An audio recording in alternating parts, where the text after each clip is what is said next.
Pronto, retornando, pessoal. E lembra que eu deixei uma pergunta no último bloco? Por que eu dizer que a competência é intransferível soa um pouco estranho? Para você entender melhor, vem comigo. Vou sumir da tela e vou só desenhar agora. Vem para cá. Então, vindo para cá, a gente vai analisar a seguinte situação. Ó. Tu lembra que a gente estudou, não é isso já, o seguinte esquema. Vou pegar aqui, pronto. A gente viu que uma pessoa pode passar uma atividade para outra pessoa. Esse fenômeno de uma pessoa passar uma atividade para outra pessoa é chamado de fenômeno da descentralização. Isso aqui é visto dentro de organização administrativa. Só que esse repasse de uma atividade de uma pessoa para outra pessoa pode acontecer por vontade da lei ou pode acontecer por vontade da administração. Quando o repasse acontece por vontade da lei, a gente chama de descentralização na forma de outorga.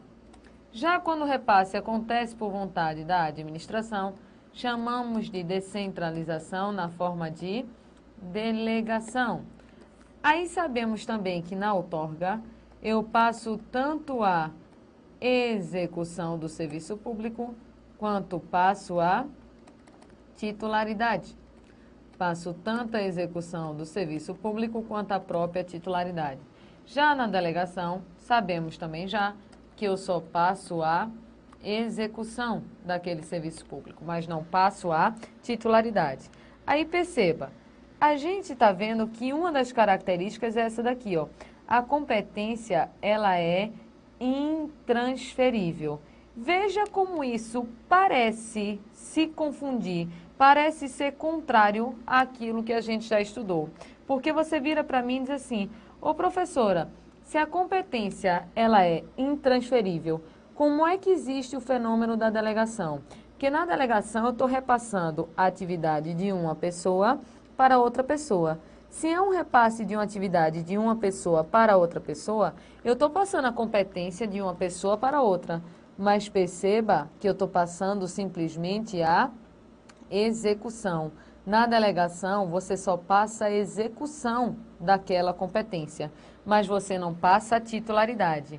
Então, o que se está querendo dizer aqui é o seguinte, ó, quando disser na sua prova que a competência é intransferível, saiba que o que é intransferível é a titularidade da competência.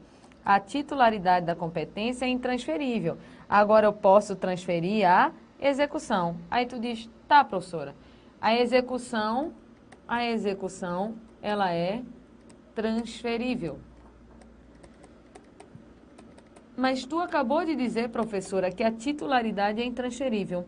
Só que ela pode ser transferida aqui, ó, no caso de outorga. Mas perceba claramente que nesse caso da outorga, quem está passando a atividade é a própria o quê? Lei. A lei pode passar a competência de uma pessoa para outra pessoa. Agora, quando a vontade é pura e simplesmente do administrador, ele só pode transferir a execução, mas não pode transferir a titularidade. Então, quando disser na sua prova que essa competência, ó, é intransferível, o que é intransferível é a titularidade da competência pela pura e simples vontade do administrador. Mas lembra que ele pode transferir a execução por um fenômeno chamado de delegação. Tranquilo essa parte daí? Isso daí eram as características que eu queria ver com vocês. Só que dentro de competência, eu ainda quero estudar os defeitos, que na sua prova pode aparecer com o nome vícios, pode aparecer com o nome erros, vícios, erros de competência. Deixa eu te perguntar uma coisa. Perceba o seguinte, quando eu falei aqui em requisitos do ato administrativo, eu disse que requisito é aquilo que o ato precisa ter para ser considerado válido. Aí olha quais são os requisitos, ó, aparecendo aqui atrás. Tem competência, finalidade, forma, motivo e objeto. Esses 5 requisitos são requisitos para o ato vir a ser considerado válido. Só que tu vai perceber comigo a seguinte situação. Se a competência é um requisito de validade, só que essa competência apresenta um defeito, esse ato com defeito de competência vai ser válido ou inválido? Já já eu te respondo. Primeiro vamos saber quais são os defeitos de competência. Volta comigo. Então, voltando para cá, a gente vai visualizar o seguinte. Quais são os defeitos de competência que nós temos? Temos 3 defeitos de competência. 3. Tem o tal do excesso de poder.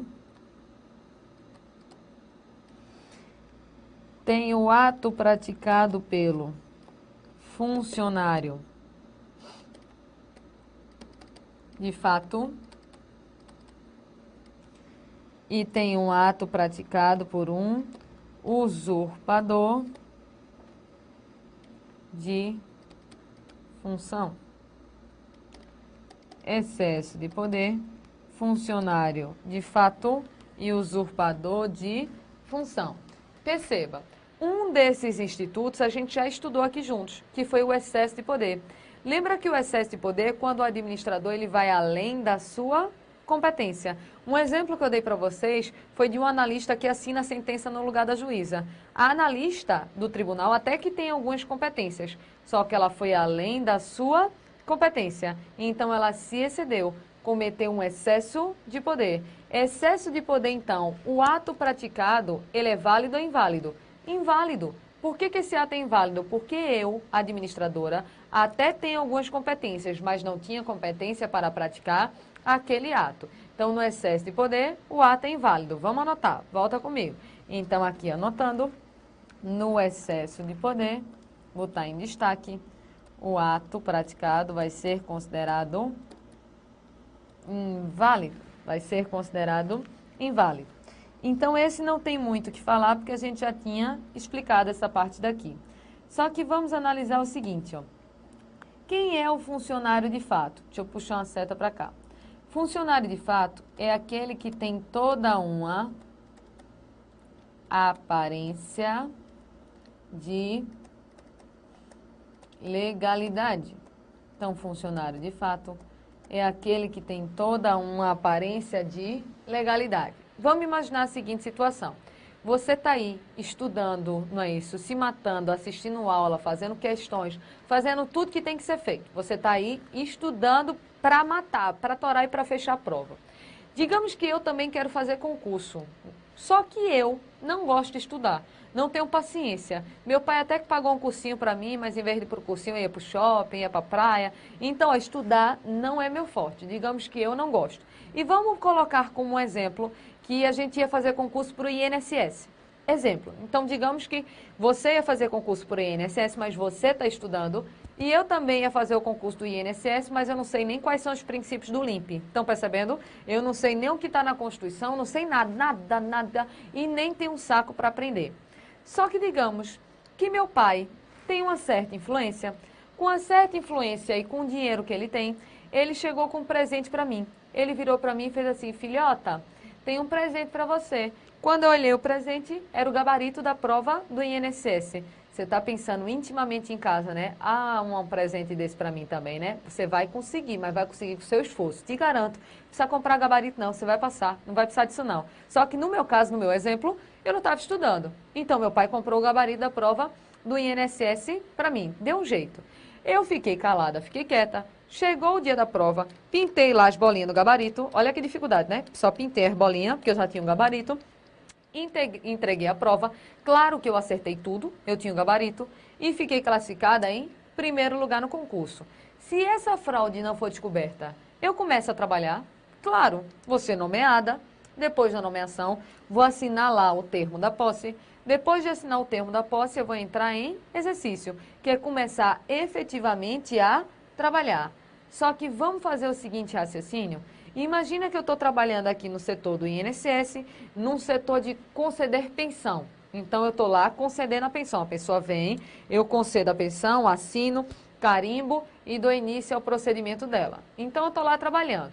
Eu estou trabalhando já há um ano. Só que um ano depois, foi descoberta a fraude. Foi descoberto que eu comprei o gabarito da prova. Perceba, quando isso é descoberto, eu continuo trabalhando lá no INSS, eu vou ter que ir embora. Claro que eu vou ter que ir embora. A minha nomeação, a gente vai estudar mais para frente, ela vai ser completamente anulada. Porque desde o início eu já entrei de maneira ilegal. Só que eu te pergunto, a pensão que eu concedi para aquelas pessoas vai ser considerada inválida ou válida? Válida. Sabe por quê? Quando elas olharam para mim, elas estavam vendo de fato um servidor. Por quê? Porque eu tinha toda uma aparência de legalidade. Você não chega em uma repartição pública, que agora a gente já sabe que é órgão, olha para a cara da pessoa e diz: me prove que você realmente pode estar nesse local. Claro que você não diz. Se a pessoa está atrás do balcão trabalhando, você acha que realmente ela tem competência para tanto. Então você foi atendido por mim, nesse meu exemplo, de má fé ou boa fé? Boa fé. Perceba, se fosse anular a pensão que eu concedi, a prejudicada não seria eu que comprei o gabarito da prova, seria você que teria trabalho para poder fazer a solicitação da sua pensão toda de novo. Então, funcionário de fato, em virtude da aparência de legalidade e da boa-fé das pessoas, o ato que ele pratica vai ser um ato considerado o quê? Válido. Perceberam? Então, no início eu te perguntei, num caso de existir um defeito na competência, o ato vai ser válido ou inválido? Depende do tipo de defeito que apareça. Se aparecer na sua prova falando em excesso de poder, o ato é inválido. Já se aparecer na sua prova falando de funcionário de fato, o ato já vai ser válido. Tranquilo? Bora anotar. Então, anotando, a gente vai analisar o seguinte. Deixa eu pegar aqui. Então, em virtude da aparência de legalidade, as pessoas vão estar de boa fé. Em virtude da aparência de legalidade, as pessoas vão estar de boa fé. E em virtude da aparência de legalidade e da boa fé das pessoas, o ato praticado vai ser um ato considerado válido. Então veja que depende do defeito que apareça na sua prova para você poder dar uma resposta.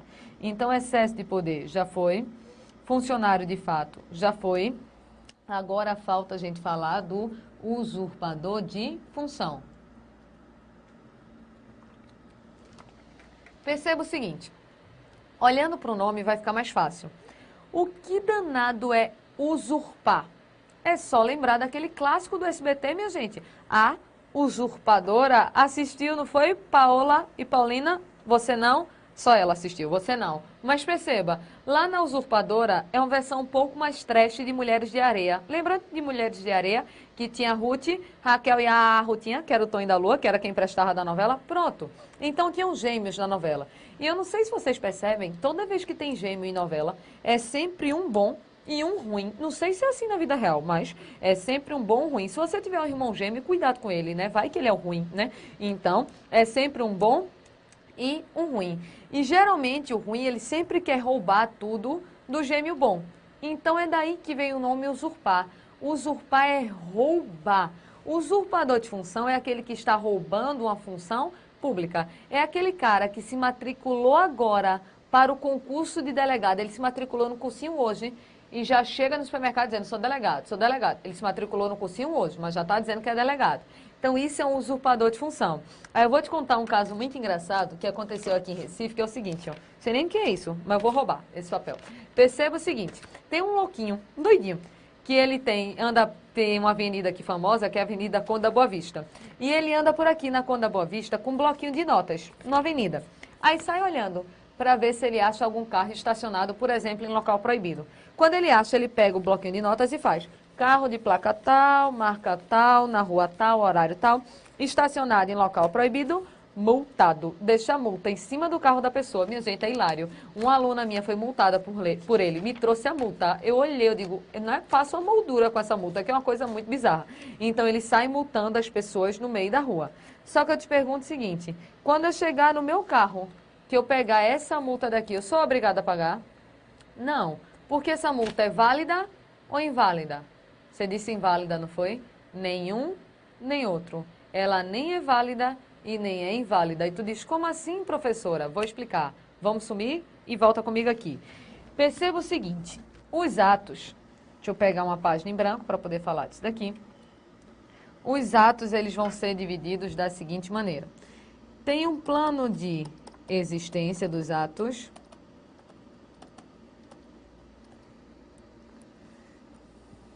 E tem um plano de validade.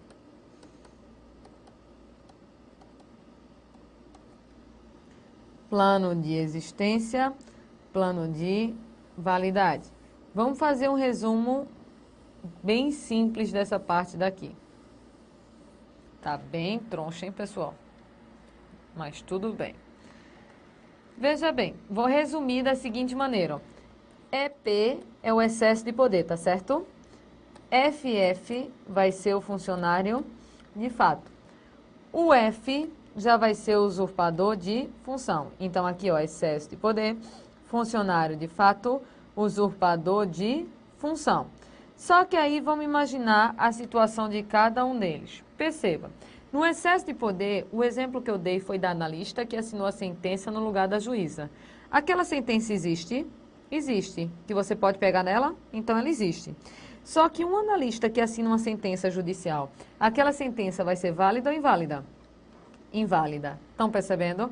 Então, aqui no excesso de poder, o ato praticado vai ser um ato considerado inválido. Vamos para o funcionário de fato, que o exemplo foi daquela moça que comprou o gabarito da prova. Quando ela deu, não é isso, uma certidão para você, aquela certidão existe? Existe. E em virtude da aparência de legalidade, também vai ser considerado válido. Só que pensa comigo o seguinte, quando esse doidinho, lá da Conta da Boa Vista, deixou a multa no carro da minha aluna, a multa consta no sistema do Detran? Não, porque no sistema do Detran, a multa nem sequer existe. Então, ele vai olhar se é válida ou inválida, só se o Detran for mais doido que o doidinho. Porque se uma coisa não existe, como é que eu vou olhar se ela é válida ou inválida? Moral da história, vou voltar, tá? Deu print na tela? Pronto, copiou? Beleza. Então, perceba, no excesso de poder, o ato é inválido. Funcionário de fato, o ato é válido. E para o usurpador de função, o ato vai ser considerado inexistente. Não é nem que é válido, nem inválido. Ele simplesmente nem sequer existe. Então, essa primeira parte, que era de competência, era isso. Eu queria dar características e ainda apresentar alguns defeitos. Tranquilo até aí? Só que você deve estar preocupado com uma coisa. Deixa eu pegar uma página em branco. Copiou essa página? Pronto. Nós temos alguns requisitos. Então, os requisitos são os seguintes, ó. Deixa eu só colocar aqui para poder riscar.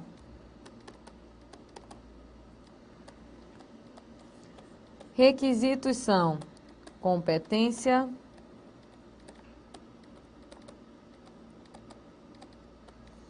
finalidade,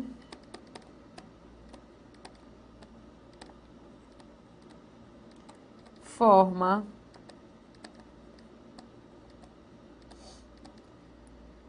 motivo e objeto. Competência, finalidade, forma, motivo e objeto. A gente já sabe também o seguinte, ó, que esse requisito aqui, esses requisitos, é aquilo que o ato precisa ter para ser considerado válido. Aí o que a gente já viu? Já viu que essa competência, que é um dos requisitos de validade, pode apresentar defeitos. E a depender do defeito, eu vou ter uma resposta diferente para cada situação. Que existe o excesso de poder, existe o funcionário de fato e existe o usurpador de função. Excesso de poder, funcionário de fato e usurpador de função. E a gente já sabe o seguinte, ó, no excesso de poder, o ato é inválido. Funcionário de fato, o ato ele é válido. E usurpador de função, o ato morre antes, porque esse ato ele é inexistente. Só que perceba, isso foi o que a gente falou de competência. Mas olha o raciocínio. Finalidade, forma, motivo e objeto também são requisitos para o ato ser considerado válido. Se também são requisitos para o ato ser considerado válido, é porque a finalidade, a forma, o motivo e o objeto também pode apresentar defeitos. Aí tu diz, pelo amor de Deus, professora, se só competência foi essa complicação toda de excesso de poder, de funcionário de fato e usurpador de função, cada um com a resposta diferente, imagina quando a gente for estudar finalidade, forma, motivo e objeto. Aí vem a parte boa. Qualquer defeito de finalidade, de forma de motivo e de objeto, você simplesmente vai dizer que o ato praticado é um ato inválido. Olha como fica mais fácil. Então, perceba, qualquer requisito, qualquer um pode apresentar defeito. Só que o único que precisa você fazer uma diferença profunda é a competência, porque a depender do defeito, vai existir uma resposta diferente para cada situação. Já se na sua prova aparecer algum defeito, alguma irregularidade, algum problema na finalidade, na forma, no motivo e no objeto, você simplesmente vai dizer que o ato é inválido. Aí agora você olha para mim e diz assim, mas professora, eu já escutei falar em invalidade absoluta, invalidade relativa. A invalidade absoluta o ato é nulo, na invalidade relativa o ato é anulável. Onde é que entra isso daqui? Eu vou chegar nesse ponto. É o último slide. Quando a gente for estudar convalidação, lá no último slide de atos administrativos, a gente vai ver esse tópico daqui. Por enquanto, vamos pensar só no seguinte, ó. Vamos chamar de forma genérica de inválido e depois a gente conta o que é invalidade absoluta e o que é invalidade relativa. Tranquilo? Então, competência foi. Eu quero ir para o próximo requisito agora, que é o requisito da finalidade. Então, volta comigo. Vindo para cá, deixar você copiar essa página daí, copie. Perceba aqui, ó, que competência foi. Vou dar um ok aqui em competência. Vamos para o próximo, que é o requisito da finalidade. Finalidade é muito tranquilo e é muito rápido. Deixa eu passar para cá. Então, vamos aprofundar agora, ó, esse requisito daqui. Vamos falar do requisito da finalidade. Finalidade é bem menor que competência, tá, pessoal? O maior de todos era o requisito lá da competência. Agora a gente vai falar de um requisito chamado de finalidade. Finalidade, basicamente, eu tenho para falar com vocês o seguinte, ó. Existe a tal da finalidade geral e existe a tal da finalidade específica. Finalidade geral, finalidade específica. Qual é a finalidade geral? A finalidade geral de todo e qualquer ato é alcançar o chamado interesse público. Esse interesse público é atingir o bem-estar coletivo.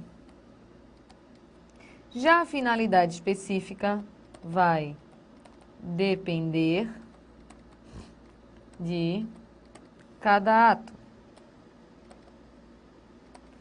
Vai depender de cada ato.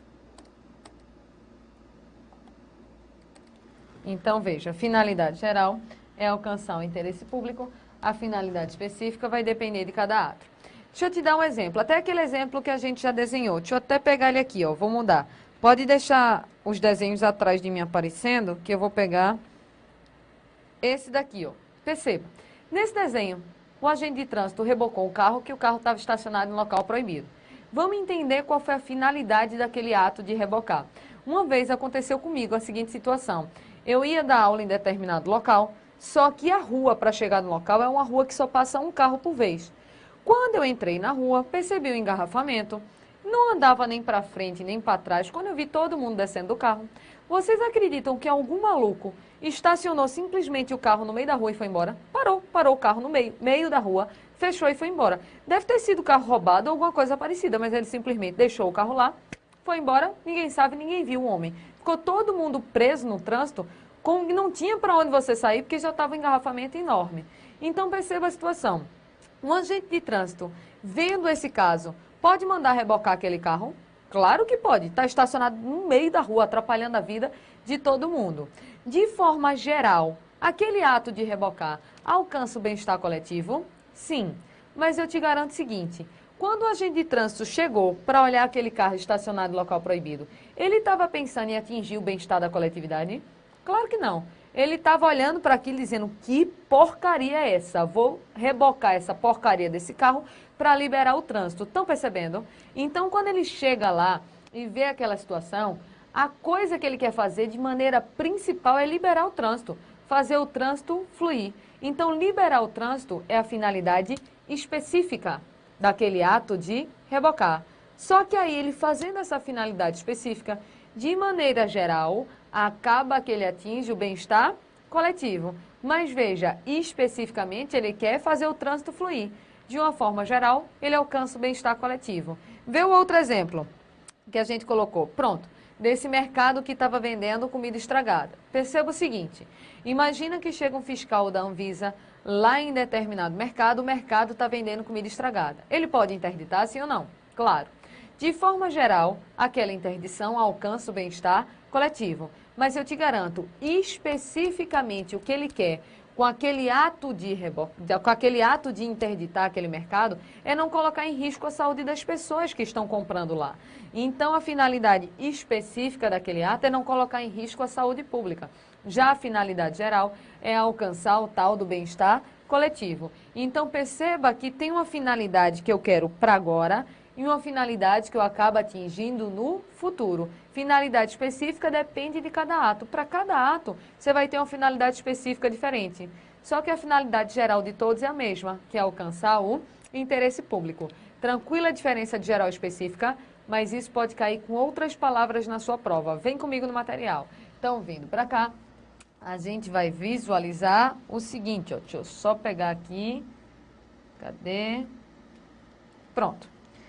Na sua prova, pode ser que não apareça o nome finalidade geral e finalidade específica. Pode ser que apareça o nome finalidade imediata e finalidade imediata. Finalidade imediata e finalidade imediata. Vou ser sincera e abrir meu coração com vocês, tá? Quando eu estudava isso na faculdade, imediato, eu tinha ódio disso daqui.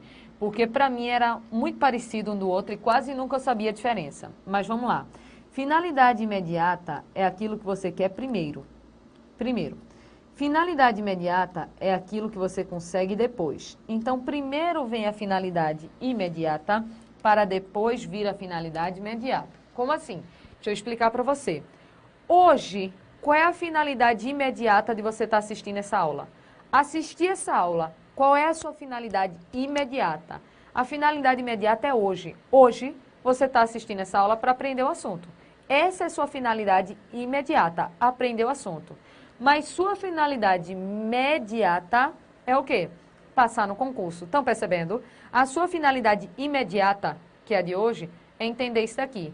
Para que no futuro você consiga passar no concurso, que aí vem a ser a sua finalidade imediata. Então é isso, ó. Quando o agente de trânsito chegou para rebocar o carro, o que ele queria naquele segundo era liberar a rua. Então era a finalidade imediata dele. Aí para o futuro, se não é isso, todos os atos forem praticados da forma correta, ele atinge a finalidade imediata, que é atingir de uma forma ampla o bem-estar coletivo. Só que eu sempre confundia o que é imediato, o que era imediato, eu sempre confundia. Mas aí eu pensei no seguinte, ó. Finalidade imediata vem primeiro, finalidade imediata vem depois. Sabe como foi que eu resolvi esse problema? Alfabeto. O alfabeto é o seguinte, ó. Perceba que primeiro vem a letra I. E depois no alfabeto vem a letra M. Professor, é babaca, mas funciona. Então, na sua prova, se aparecer o nome imediata, imediata, faz a ordem alfabética, primeiro vem a letra I, depois vem a letra M. Então, finalidade imediata é o que eu quero agora. Finalidade imediata é aquilo que eu vou atingir em um futuro. Tranquilo esse ponto daí? De finalidade, era isso que eu tinha para falar com você. Até porque o outro ponto de finalidade eu já falei. Existe um defeito de finalidade chamado de quê? De desvio de finalidade. Lembra? O exemplo que eu te dei foi do prefeito que desapropria a casa de um inimigo. Então, ele tem competência, mas ele não está respeitando a finalidade. Deixa eu só anotar com vocês. Volta comigo. Então, voltando para cá, ó, pode ser, só para você ficar com o material organizado, que essa finalidade apresente algum defeito. Qual é o defeito de finalidade? Fácil, é o chamado desvio de poder, que pode ser chamado também de desvio de finalidade, que é quando a pessoa tem competência, mas não respeita a finalidade para a qual o ato foi praticado. Isso é desvio de poder, que pode aparecer na sua prova sendo chamado de desvio de finalidade. E, professor, esse desvio de finalidade, o ato vai ser válido ou inválido? Lembra que eu disse o seguinte, ó, finalidade, forma, motivo e objeto, qualquer um desses defeitos, o ato vai ser considerado inválido. Tranquilo? Pronto para ir para a forma? Só que aí a gente vai para o intervalo agora, você vai fazer um lanche, comer seu biscoito treloso, seu pão de queijo, daqui a pouco a gente volta.